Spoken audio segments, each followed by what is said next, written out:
Ya, AHY menyebut pemerintah memastikan akan hadir untuk menyelesaikan utang kereta cepat Jakarta-Bandung Wush. Solusi terbaik tengah digodok termasuk di dalamnya restrukturisasi keuangan kereta cepat Wush. Sebelum menghadap Prabowo di Istana, AHY juga menggelar rapat koordinasi bersama Danantara, Menko Perekonomian, serta Menteri Keuangan.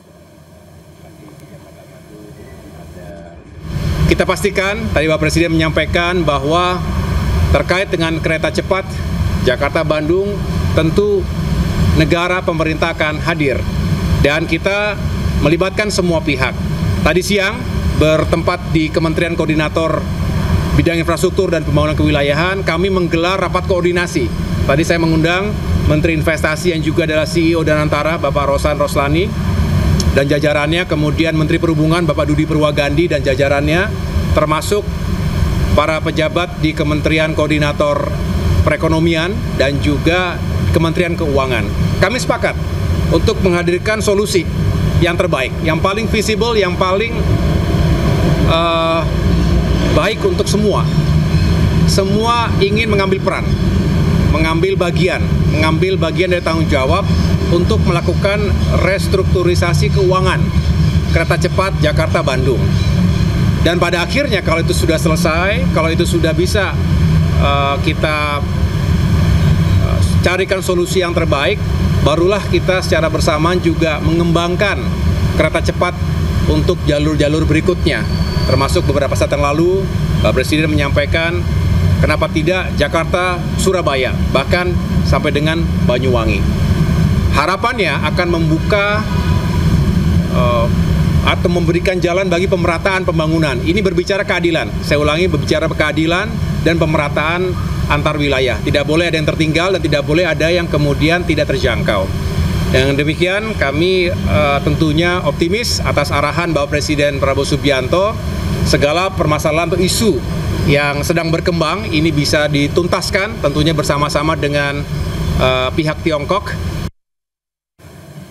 Ya, Direktur Utama PT KAI periode 2009-2014 Ignatius Jonan juga dipanggil Presiden Republik Indonesia Prabowo Subianto ke Istana Kepresidenan Jakarta.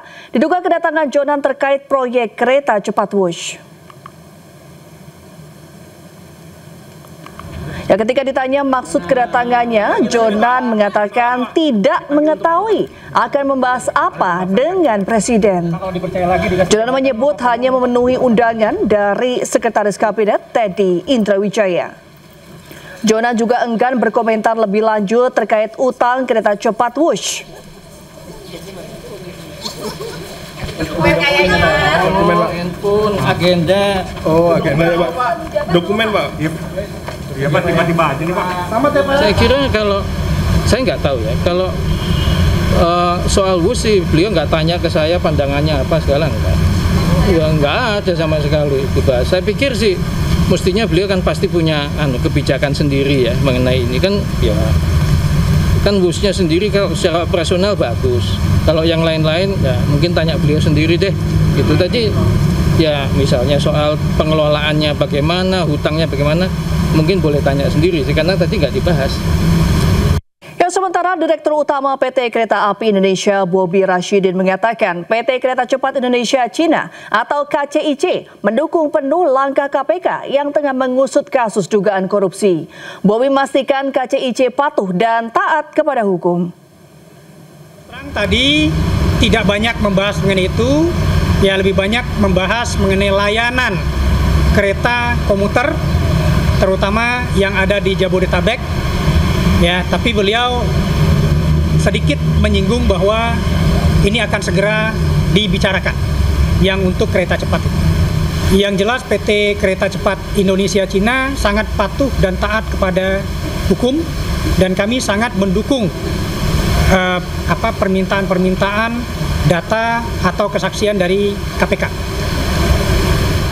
Ya, sementara itu pemirsa, Menko Perekonomian Erlangga Hartarto mengungkap rencana restrukturisasi pembayaran utang kereta cepat Wush. Skema pembayaran utang Wush akan dibahas dengan Presiden Prabowo Subianto.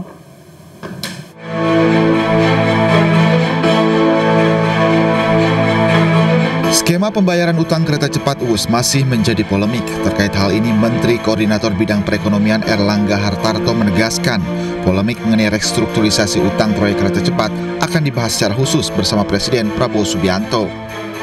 Namun demikian, Erlangga tidak menjelaskan secara spesifik waktu pembahasannya. Soal polemik utang UWUS, Pak, sempat dibahas nggak Pak, polemik utang UWUS? Itu nanti dibahas khusus. Maksudnya nanti akan ada ratas khusus Ada dengan pembahasan Presiden? khusus untuk itu. Dengan Presiden, Pak? Ya, masih. Diketahui total investasi proyek kereta cepat Jakarta-Bandung menelan investasi hingga 121 triliun rupiah. Sebanyak 75% diantaranya dibiayai melalui pinjaman dari China Development Bank dengan bunga 2% per tahun.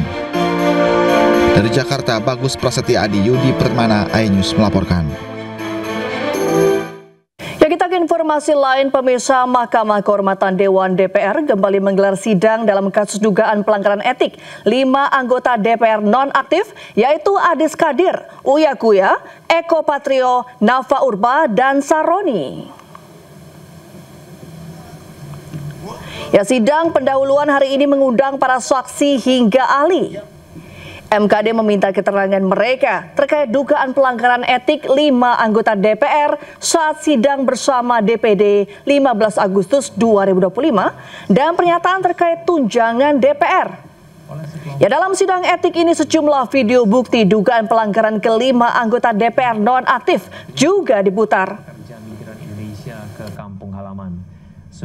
Teradu 1 Saudara Dr. Insinyur Adis Kadir SH MHum atas pernyataan terkait tunjangan anggota DPR RI yang keliru dan menimbulkan reaksi luas dalam masyarakat.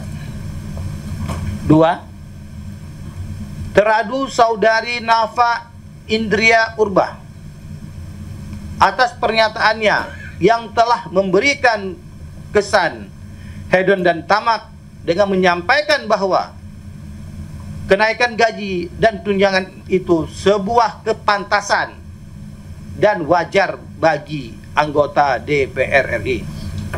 3. Teradu Saudara Surya Utama SIP atas gestur yang merendahkan lembaga DPR RI dengan cara berjoget dalam sidang tahunan MPR RI 2025 dan sidang bersama DPR RI dan DPD RI tanggal 15 Agustus 2025. 4. Teradu Saudara Eko Hendro Purnomo atas gestur yang merendahkan lembaga DPR RI dengan cara berjoget dalam sidang tahunan MPR RI 2025 dan sidang bersama DPR RI dan DPD RI tanggal 15 Agustus 2025. 5. Teradu Saudara Dr. Haji Ahmad Saroni SE MIKOM atas teradu ucapannya atau pernyataan langsung di hadapan publik dengan menggunakan diksi yang tidak pantas.